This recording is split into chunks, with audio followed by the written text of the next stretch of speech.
লজ্জা যদি থাকে, আপনার ভাইয়ের ভবিষ্যৎটা যদি আগে ঠিক করতে চান, তাহলে ওই পুলিশ মন্ত্রী ঠিক করার যখন সময় আসবে এই ভোটটা সঠিক জায়গায় দেবেন। নাহলে আজকে আপনার ভাই গেছে, কালকে আমারও ভাই যাবে, পরশুদিন কারো ভাই যাবে, বা আপনিও টার্গেট হতে পারে।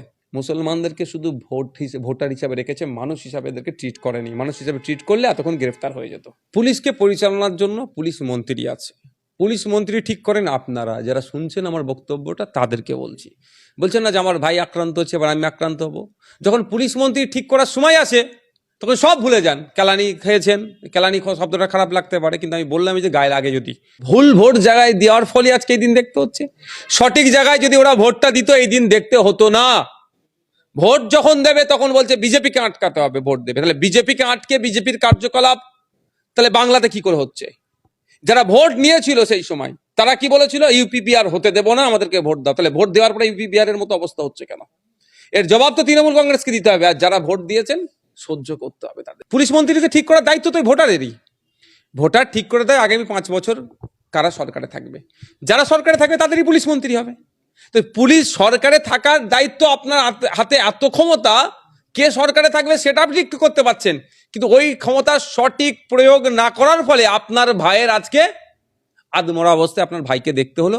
অফিসিয়ালি তৃণমূল কংগ্রেস রাজ্যটা চালালেও আনঅফিসিয়ালি ওয়েস্ট বেঙ্গলে বিজেপি রুল করছে, আরএসএস দ্বারা পরিচালিত হচ্ছে রাজ্যটা।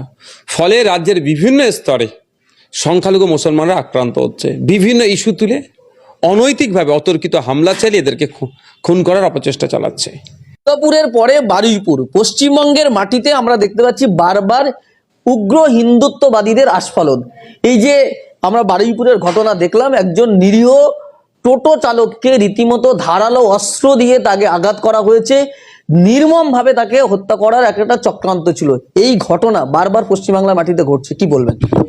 অফিসিয়ালি তৃণমূল কংগ্রেস রাজ্যটা চালালেও আনঅফিসিয়ালি ওয়েস্ট বেঙ্গলে বিজেপি রুল করছে, আরএসএস দ্বারা পরিচালিত হচ্ছে রাজ্যটা। ফলে রাজ্যের বিভিন্ন স্তরে সংখ্যালঘু মুসলমানরা আক্রান্ত হচ্ছে। বিভিন্ন ইস্যু তুলে অনৈতিকভাবে অতর্কিত হামলা চালিয়ে এদেরকে খুন করার অপচেষ্টা চালাচ্ছে। ভাবতে পেরেছেন? যেখানে বিধানসভার স্পিকার স্যারের বিধানসভা, যেখানে নির্বাচিত হয়েছেন, সেই বিধানসভাতে এই ধরনের বর্বরচিত ঘটনা ঘটছে। প্রাণে ভেবেছিল হয়তো মরে গিয়েছে, ফেলে রেখে চলে গিয়েছে, নাহলে পুরো ওকে যে অবস্থায় পেয়েছে, উদ্ধার করেছে মৃতপ্রায় অবস্থায়। ভাগ্যক্রমে আয়ু ছিল বলে এখনো বেঁচে আছে। জানি না ফিউচারে কি হবে। মানে যদি বেঁচে থাকে হয়তো ব্রেন খারাপ হয়ে পাগল হয়ে থাকবে, কারণ তো মাথায় যেভাবে প্রায় 26-এর অধিক সেলাই হয়েছে। তো ব্যাপারটা হচ্ছে এখনো পর্যন্ত এই ঘটনাতেও